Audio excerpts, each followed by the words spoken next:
Assalamualaikum warahmatullahi wabarakatuh. Teman-teman, selamat datang di channel Kisaran Aquaculture. Jadi ini adalah hari ke-7 setelah kita 4, 5, 6, 7 ya, hari ke-7 setelah kita aplikasi chain ratio 3 hari yang lalu. Jadi hari ini kita akan aplikasi chain ratio lagi. Dan di kegiatan di hari ke-7 ini biasanya saya setiap seminggu sekali itu pertama kita cek vlog, lalu kita cek parameter air. Terus ini teman-teman, kita akan lihat berapa pakan yang telah habis untuk yang kolam A. Jadi ini tanggal 20 yang nomor 8 ini ya, DOC 8 dari H0 ya. Di tanggal 20 kita habis pakannya 9 kilo selama 3 hari ini. Sorry, dari atas ini, dari atas aplikasi ini habis 9 kilo, 9,9 kilo. Terus kita masih pakai CN15 karena CN15 3 kali aplikasi. Dan ini dia kita ngasih gulanya 1490 kalau molase, jadi dikali 2. Oke. Untuk yang kolam B, oke, habis pakannya 6 kilo dan aplikasi gulanya 1030 gram karena pakai molase, jadi kita kali 2. Dan hari ini juga hari ke-7 itu waktunya kita mengganti kapur. Nah, jadi setiap seminggu sekali kapurnya itu diganti yang di dalam kantong. Nah, itu gunanya untuk menjaga alkalinitas. Tapi nanti kita ukur dulu. Tapi kalau menurut saya, walaupun alkalinitasnya tetap masih bagus, pH-nya juga masih normal, tetap perlu dikapur karena nanti ini karena air baru ya, umurnya masih baru. Nanti kalau dia sudah sebulan, sudah 2 bulan tuh air itu cenderung pH-nya selalu turun. Jadi selagi ini pH-nya, alkalinitasnya bisa kita tingkatkan terus setiap hari, maksudnya setiap minggu, untuk nanti di umur 2 bulan atau nanti umur 1 bulan tuh pH-nya tetap bagus ya teman-teman. Nah oke, kita langsung aja ya. Ini gulanya udah kita sediakan ya, saya siram air panas. Ini juga molasenya udah disiram air panas. Terus ini kapurnya. Jadi dosis kapurnya ini per kolam itu 20 gram per meter kubik. Kalau ini 5,5 meter kubik berarti pemberian kapurnya 110 gram. Dan yang ini juga 110 gram. Nah ini kolam A ya. Cuman saya lupa aja bawa pilox, jadi lupa nandai. Tapi yang 300, kepadatan 300 ini kolam A. Kolam B itu kepadatan 200. Nah, kita akan cek dulu parameter airnya pakai strip test. Strip test ini kita akan mengukur untuk pH, alkalinitas, nitrat. Nah, itu yang paling penting.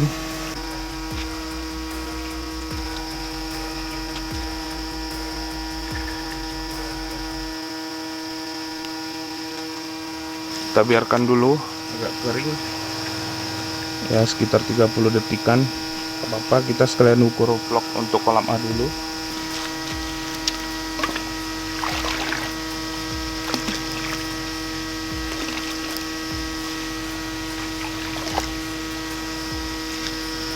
Kita akan biarkan selama 30 detik. Tadi sempat jatuh, ini kita ambil baru. Oke. Ini untuk yang kolam A. Ini pH-nya di 7,6, alkalinitasnya bagus 120.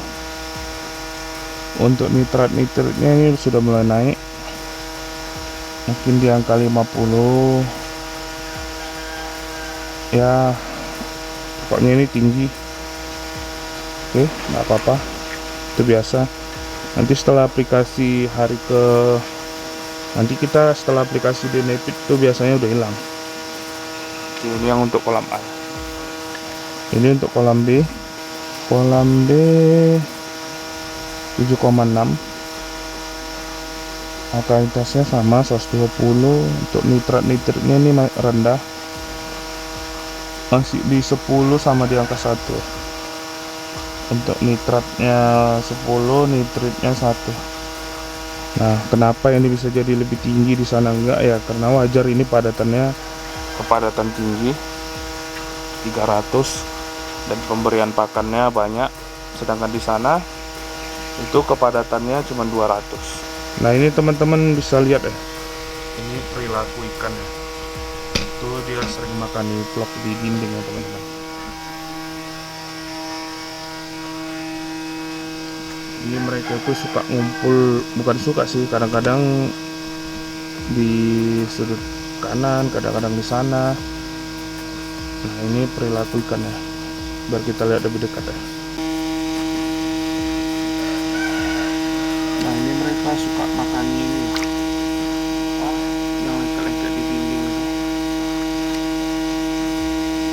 Nah, ini karena ini udah lapar, kita aplikasi generasi dulu, baru kita kasih makan 30 menit setelahnya. Ini busa ini juga menurut saya ini terlalu mengganggu ya, mengganggu pandangan. Jadi nanti kedepannya kita akan kasih pipa overflow, terus kita buang ke sini, atau ke sini, supaya busa-busanya ini terbuang semua. Yang sana juga nanti akan kita pasang ke depan. Oke, kita langsung aplikasi generasi aja.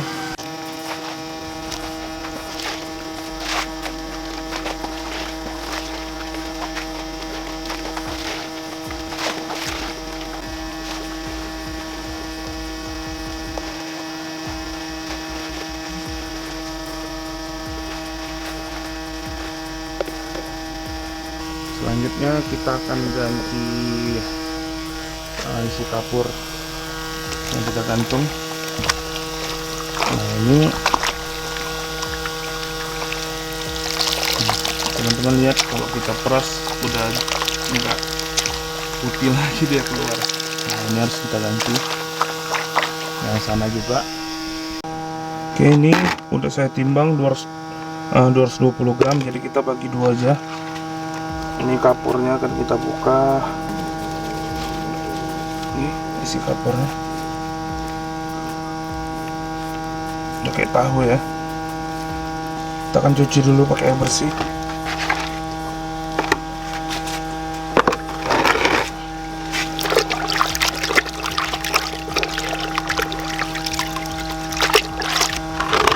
Oke, ini kita bagi dua.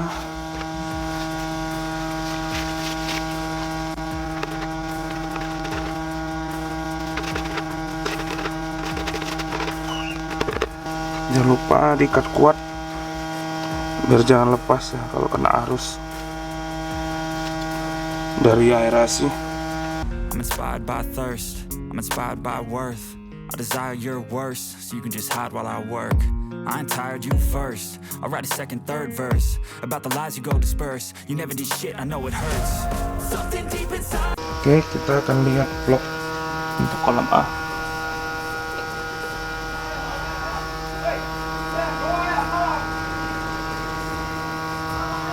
Ini udah, cuman belum turun semua sih. Nah, ini kotor-kotoran ya, yang melayang-layang ini. Jadi ini belum bersih, masih vlog-vlog muda. Ini udah hampir 40 mili ya untuk yang di kolam A. Nah, ini kalau menurut saya sih bakal turun lagi sih kalau kita biarkan 1 jam. Standar pengukuran itu menurut saya itu sekitar 1 jam. Nah, itu paling nanti jadinya 30 mili ya teman-teman, karena ini belum turun semua. Nah, oke. Atau saya biarkan aja dulu nanti 1 jam biar kita lihat. Oke, udah 1 jam, kita akan cek ya. Itu dia pokoknya jadi 30 mili ya teman-teman.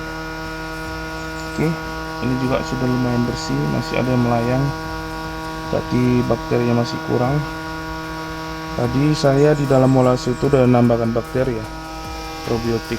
Jadi kalau dia hari ke-7 gini, dia dosisnya 1 gram per meter kubik, berarti 5,5 gram. Nah itu kalau pakai Bacillus di awal aja yang 5 gram, selanjutnya itu 1 gram per meter kubik. Oke, ini jadi 30 mili vlognya. Kita coba ukur yang kolam B.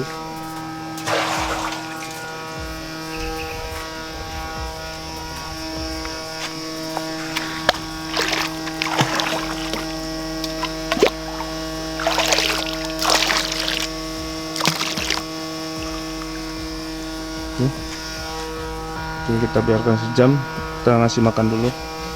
Kita lihat yang udah saya sediain.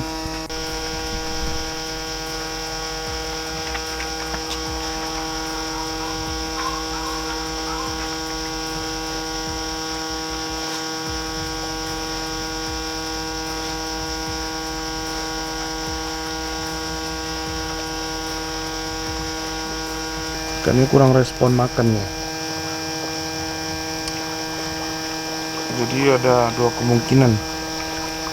Kalau enggak kurang aerasinya, yang kedua karena nitrat tadi tinggi. Oke, berarti ini nanti sore saya coba kasih garam untuk menetralkan nitrat-nitritnya. Terus kita puasakan dulu 1 hari ini. Nah, jadi tanggal 20 ini kita puasakan dulu. Oke, kita lihat dulu yang kolam B gimana responnya. I'm inspired by thirst, I'm inspired by worth. I desire your worst, so you can just hide while I work. I ain't tired, you first. I'll write a second, third verse about the lies you go disperse. You never did shit, I know it hurts. Something deep inside won't let me quit. I swear that I'm inspired by all this. Oke teman-teman, jadi di hari ke-7 ini, pertama kita aplikasi chain ratio, kedua kita ukur parameter air, yang ketiga kita ganti kapur, dan keempat kita menemukan permasalahan di nafsu makan ikan yang menurun. Oke, jadi kalau saya hitung ternyata output dari AMR 500 itu untuk di sana itu enggak 30 liter. Oke, jadi itu poin yang pertama. Poin yang kedua, untuk vlog yang terlalu besar, terlalu berlebihan, itu bisa jadi karena intensitas pemberian pakan saya tinggi kan gitu. Jadi untuk solusinya ini saya udah mulai naikkan hertznya dari AMR 500. Sebelumnya 35, saya naikin jadi 37. Terus habis itu yang kedua kita akan puasakan ini 1 hari, dan nanti di tabel pakan di HP itu kita tandai aja kita puasa di tanggal sekian, karena kalau kita ubah itu nanti berubah ya jadinya total semuanya. Nah jadi susah. Jadi itu kelemahannya dari tabel pakan yang kami buat ini.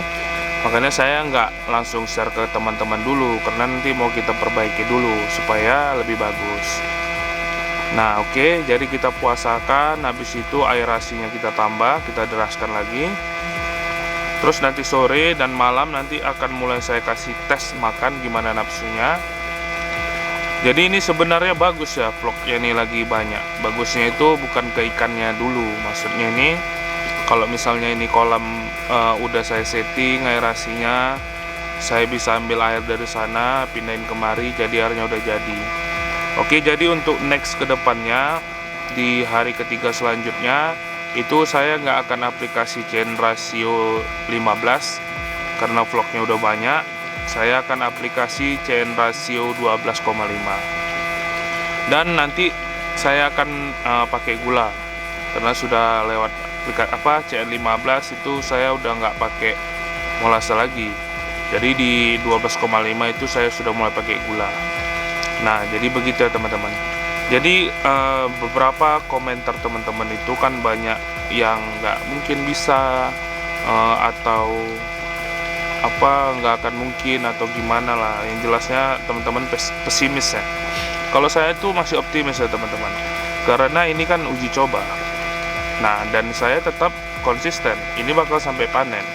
Saya akan adaptasi terhadap perilaku parameter air dan juga perilaku si ikan.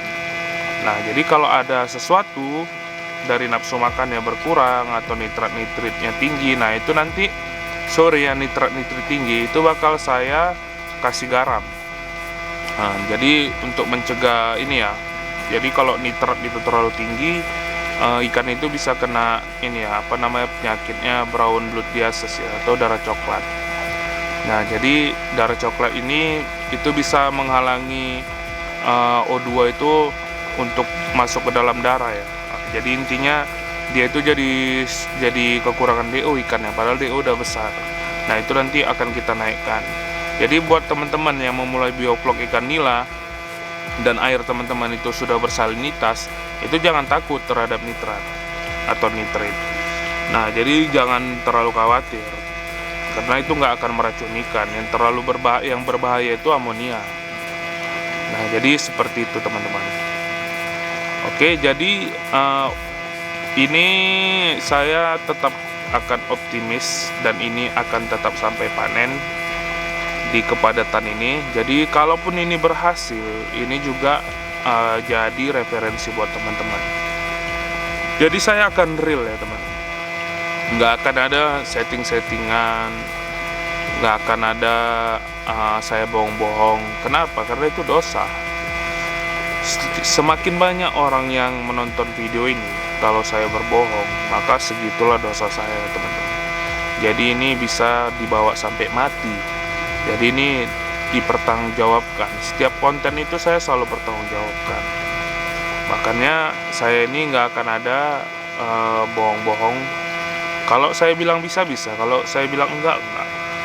Dan saya yakin bisa, karena nggak akan ada yang gagal. Karena kita akan selalu evaluasi. Jadi evaluasi saya itu langsung ya di lapangan.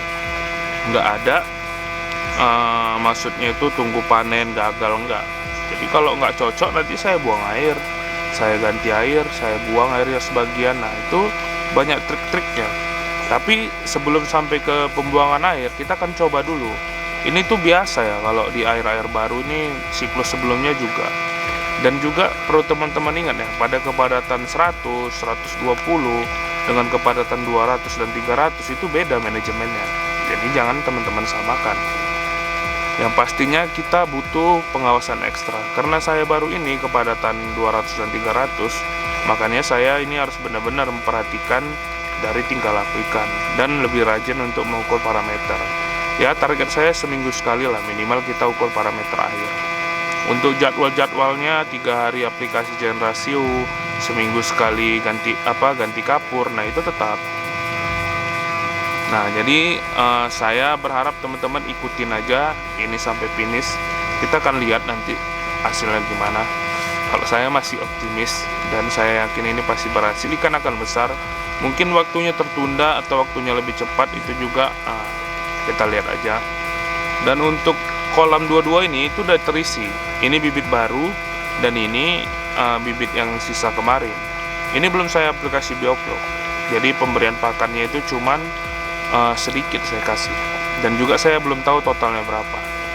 Nah, ini karena belum ada waktu untuk setting ini, kemungkinan minggu-minggu inilah saya usahakan kita setting, kita pindahin, kita timbang. Dan saya ingin mencoba di kolam yang ini nanti itu nggak pakai metode bioflok, tapi metode pemberian probiotik. Yang jelasnya akan tidak berbeda lah dengan bioflok, karena nanti saya akan mengkultur bakteri, kita kultur, dan bakteri itu yang akan kita berikan selama seminggu sekali atau ada indikasi nitrat-nitrit tinggi. Nah, begitu. Kita akan bandingkan ya hasilnya dengan bioflok dengan tanpa sistem bioflok, tapi tetap manajemen aerasinya sama 30 liter. Dan nanti juga tergantung dari kepadatannya. Saya juga nggak tahu ya berapa ini kepadatannya. Apakah kepadatannya 300, 200, apakah 150? Nah, kita akan lihat. Tapi di sini kita akan coba semua. Mudah-mudahan kita akan ketemu sesuatu hal yang baru. Dan untuk di hari ke-7 ini saya bisa simpulkan sedikit ya. Kalau untuk kepadatan di 300 itu 30 liter per menit per meter kubik itu masih kurang ya. Apalagi teman-teman bisa lihat ya, vlognya itu tinggi, tentu aja BOD-nya jadi lebih tinggi. Di awal-awal itu aplikasi CN15 tentu aja juga COD-nya tinggi. Nah itu nggak ada masalah.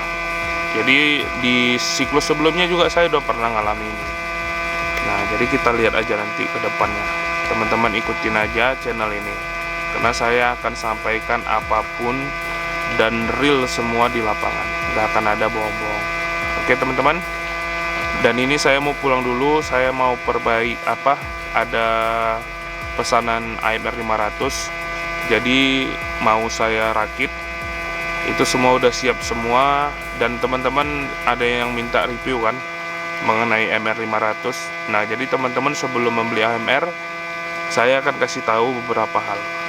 Oke, hari ini juga saya ambil videonya, nanti akan saya edit sekali dua, mudah-mudahan cepat terupload, jadi teman-teman ikutin aja.